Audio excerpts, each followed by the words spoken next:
Hiya, well in this film I'm going to share some tips which I've picked up after making literally hundreds of belts. And that's one of the things I like about leather work. You can try things out as you go along. You think, oh, let's just try this. You pick up a tip from someone else and have a go, and gradually you get better and better. And so I'm going to share 10 tips today, and they're ones, as I say, I've used making belts, but actually you can apply a lot of them to general leather work. And just to be transparent, this film's been sponsored by Metropolitan Leather. Now, I've mentioned Metropolitan Leather in previous films, on live feeds, etc., because I think they're very good. If you're looking for a nice bit of quality vegetable tanned leather, you won't go wrong. They've been in the business for 100 years, just over in fact, and they do finish their leather by hand, and it is very nice leather indeed. I've never been disappointed, and I see a lot of it that my friends use as well. I suggest you take a look at their website to see what they've got, but also because their international postage is actually very reasonable. I was quite surprised at how they do it. Do thoroughly recommend. I'll put a link down below, but you take a look at Metropolitan. Anyway, let's get straight in. Well, tip number one, it may be obvious, but it's one which perhaps you won't know if you're just starting out, and it's make sure you get the right leather for your job. So I'm making belts. I want a nice smooth, even consistency of leather down the whole length of the belt. So I've got a lovely bridle back here. Bridle butt will be fine as well, but I've got an extra project in mind. Obviously, if you're doing things like smaller axe covers, pouches, small little holder bags and things like that, then some shoulders, which are a bit cheaper, would be very good choice indeed. The difference there being the shoulders would be slightly more irregular, like our own shoulders. If you think of your own skin over your shoulders, it's a bit more bumpy than the skin down your back. So just think of it like that. I have popped a film up, in fact a couple of films on selecting leather, and one where I actually show a little picture of a cow and all the different hides you can get from it, so worth having a look at that. But yeah, tip number one, really just make sure you choose the right leather for a job in hand.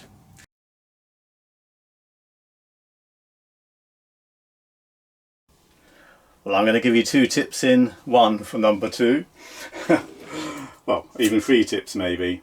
First one is to say, when you want to put Sadlers crease lines around the bag or down the belt, it's worth heating up your Sadlers crease tool, because you'll get a far better impression.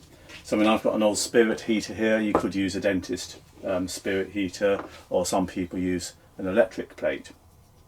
The real tip I wanted to pass on is even more subtle though, and it's to do with the tool that I'm using, the Sadlers crease, a double screw crease. And that is, a lot of them nowadays, they're made very thin and tinny. And the problem with that is, they don't hold the heat. If you can get one like this old Dixon one with a good heavy head, that will hold far more heat, far longer, and actually work far better. It's also a far more solid tool, which you can hold more easily. So I'll just let that heat up. Another little tip in this second tip is to say, if you hold the tool upright with a slight lean, you'll get a far better pressure, a far more even pressure, to give yourself a nice bold Sadler's crease line. It's nice and deep and nice and solid, and it won't go away, one like that. It's a proper Sadler's crease line. This is how you'll get your leather from Metropolitan. Beautifully wrapped. I've just been undoing the end, but it's all like bubble wrapped. It's outer waterproofed, so it arrives very quickly and in a lovely condition. This is a lovely bit of leather. It's taking just getting some of the tannery wax off to have a look at what lies under, and it's just lovely. It's Australian nut is the colour, and it's got this lovely rich luster about it. A very nice firm temper on this leather. As I say, they hand finish all their leathers, they stuff them with wax, and they really know what they're doing. I mean, the craftspeople there, it's obviously 100 years, there's a lot of experience being passed on. Tip number three is to get your skives on the end of your belt, is to use a skiving machine. And the heavier duty ones are definitely the better ones. So an Osborne or a Weaver with a really thick, chunky blade. And if you have one up the handle, you can get a nice tapered skive. So you essentially started off, pull your lever through, and as you're pulling it through, move the handle forward very slightly, and you'll end up with a nice tapered, gentle skive. Makes the buckle sit nice and flat on the wearer, makes it look really nice. So this particular one's the Weaver Heritage Skiver. It's very much like the Osborne, and you can see it's got a lovely thick chunky blade there, which is what you want. Alright, number 4, hole punches. You'll find that the cheap, sort of fairly blunt-ended punches are quite hard to extract, whereas the heavy-duty ones like the Dixons, the Osbornes, etc., they have a very gradual taper on the end there. They're far heavier all round, and they're far easier and quicker to extract once you've punched your hole. So worth having one of these if you're doing a lot of hole punching. I'll show you what I mean about the hole punches. So this is the thin, cheaper one. So in it goes in perfectly happily. Getting it out, it's a bit of a struggle. Now obviously you could grind the tip down more, you could put some beeswax on it, and it would certainly help. But when you see it in contrast to the other one, the thicker, heavier one, it literally does the hole so much more quickly, easily, and it extracts itself. So it's generally so much more pleasant to use and a lot quicker if you're doing a lot of holes. So certainly favour one of these.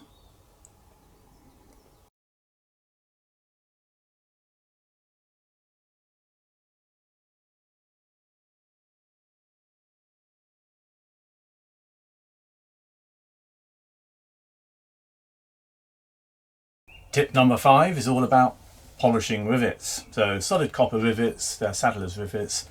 They're lovely and strong, but one of the things one wants to do before you use them is just clean them up so they look nice once they've been set. And you could get out the metal polish and polish each one individually, but that takes quite a long time. Far easier to use a paddle strop, and all I do with this, make sure it's loaded with a bit of cutting compound, so it can be any of the regular polishing compounds. I'm using some ferrous green here, but any will do. It's kind of used on carving tools. Take your rivet and then just rub the head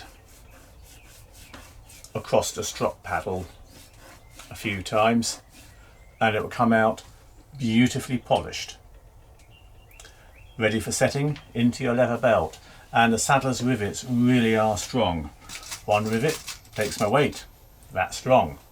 Again, just polishing them on the paddle strop. So all this paddle strop is, it's a wooden bit of board which I've shaped with a handle, and then I've just stuck with Evo stick a bit of leather over it, and it's just a bit of rough leather, upholstery type leather on the rough side, in fact, on this one, and that's perfectly good for polishing my rivet heads before I set them.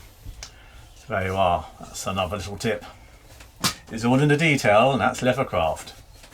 Tip number 6 is actually, surprisingly, the difference it makes is to polish the ball pane of your hammer for riveting. Having a really smooth and shiny ball pane sets smooth and shiny rivet stems, and it is amazing the difference it makes, giving your hammer a polish. Now when you first get a hammer, you may actually need to put it on a powered felt wheel to get the polished surface up a good bit. But once you've done that, it's then fairly easy to maintain, just again by rubbing it over on your strop, and like that you'll polish it and you'll get far cleaner rivet ends when you come to rivet them over. So you can get that with a little bit more effort here, so you can see your reflection on it perfectly. Ditto, it's worth checking the face of your hammer, that's also nicely polished, because it does help quite a lot. So I have a lighter rivet hammer,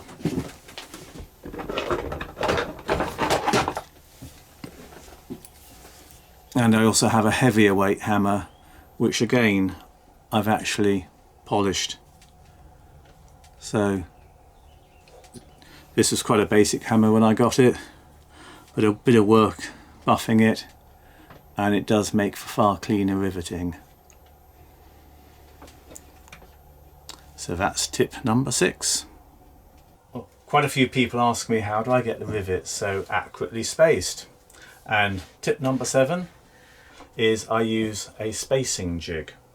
So one of these, it's just a simple bit of leather offcut, like a belt end, and I have all my rivet holes drawn in, and all I do is I poke through, whoops, with a little point. So I line up exactly, use this to mark out where the rivets and where the buckle slot goes for the slot punch, and that way I get good accurate spacing.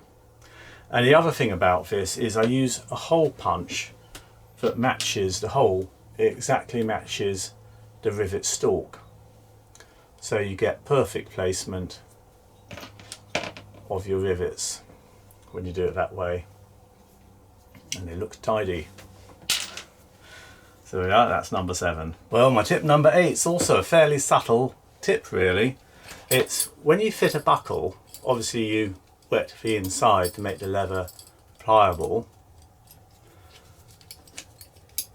but it's actually about getting the buckle to sit really nicely. And there's a little thing you can do. It's very simple, but it makes a huge difference. You take a shoemaker's clicker knife and you just literally scoop around the inside of the buckle so that the surfaces aren't sort of like square walls, they're rounded off. And that way the rounded pin of the buckle fits so much better, and it just makes it all look better as well. I'll try and show you what I mean. It's a bit more tricky me doing this on camera, and I don't want to cut myself, but essentially I hold it slightly differently when I do it. Take down the inside edge of each wall and then hollow out and round off the inside end. So the main reason for doing this, so this rounding around the corner here, is to make the buckle pin sit more happily. It's a little detail, but it's like lots of little details. They all add up to make a very nice leather item, be it a belt or whatever. So I'm now just manipulating the leather around, and you can see there it's a nice fit on the buckle, and that pin is moving quite freely.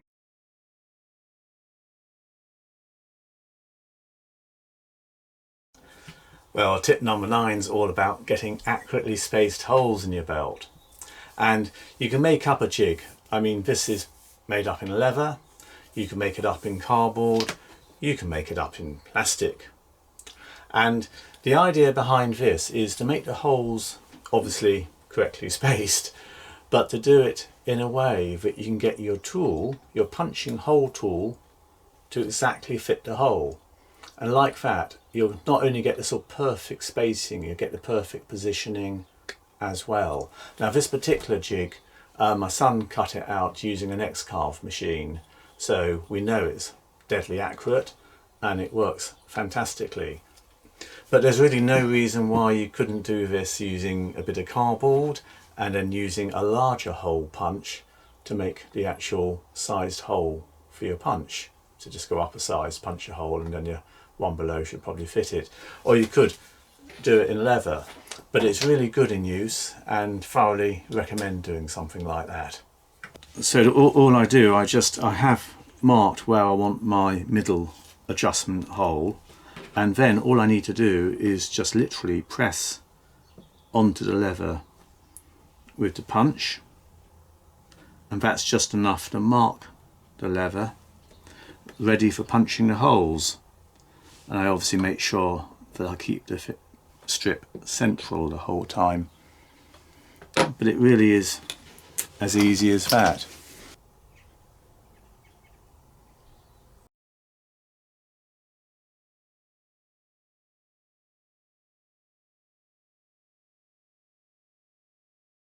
Well, tip number 10 and my final tip for this session, and it's all about making belts that bit special. So, tucking the belt underneath the keeper.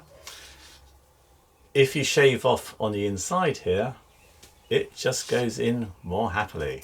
So I'm going to do that next to show you how I do it. What you need is one of these edging tools, and I'm using one with a curved base to it. Or come in close, I'll show you what I mean. So all I do is just shave a bit off on the underside like that.